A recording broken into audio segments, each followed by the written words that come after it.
warahmatullahi wabarakatuh. Perkenalkan, nama saya Sri Wayu Vita, NIM D1B11711. Saya dari kelas agroteknologi D.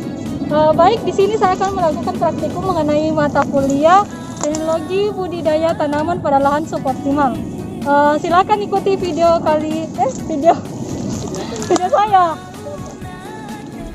Lahan suboptimal dapat diartikan sebagai lahan secara alamiah mempunyai produktivitas rendah disebabkan oleh faktor internal atau intrinsik seperti bahan induk, sifat fisik, kimia dan biologi tanah, dan faktor eksternal seperti curah hujan dan suhu ekstrim.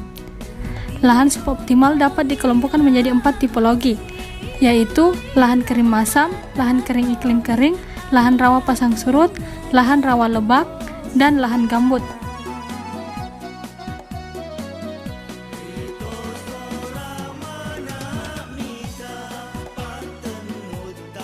Baik, di sini saya akan menjelaskan beberapa tipologi pada lahan suboptimal. Yang pertama itu lahan kering masam.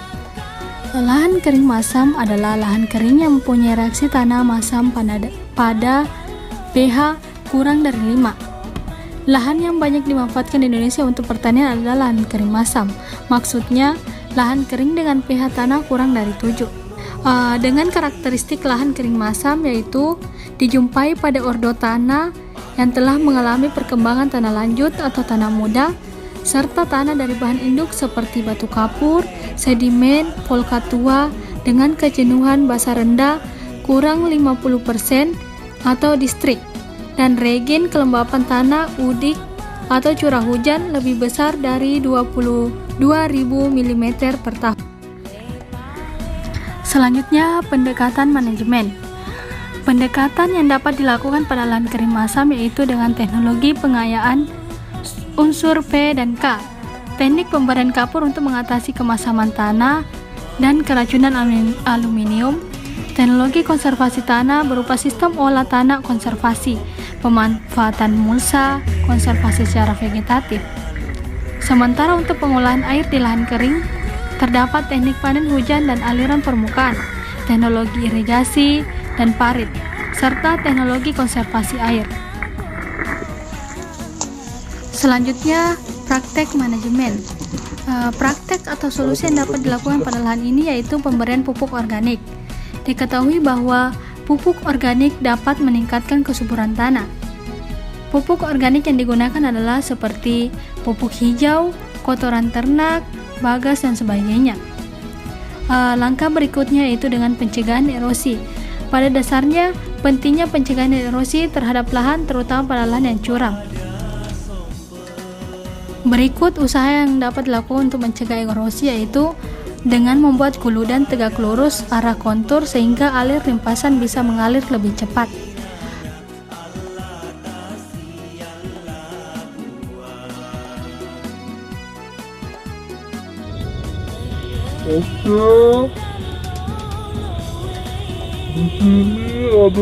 Untuk pendekatan manajemen di lahan rawa lebak yaitu pendekatan inovatif untuk optimalisasi lahan rawa dalam adaptasi terhadap perubahan iklim seperti pemanfaatan kalender tanam, optimalisasi pemanfaatan lahan melalui sistem surian, pengaturan tata air, penggunaan varietas unggul, spesifik lahan rawa, ameliorasi dan pemupukan.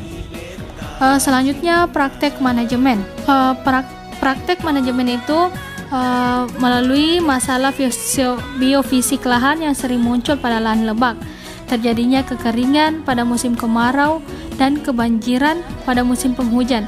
Pengembangan lahan rawa untuk pertanian yang intensif sangat terpengaruh pada 4 aspek, yaitu seperti sumber daya lahan, infrastruktur, sumber daya manusia, sosial dan ekonomi petani.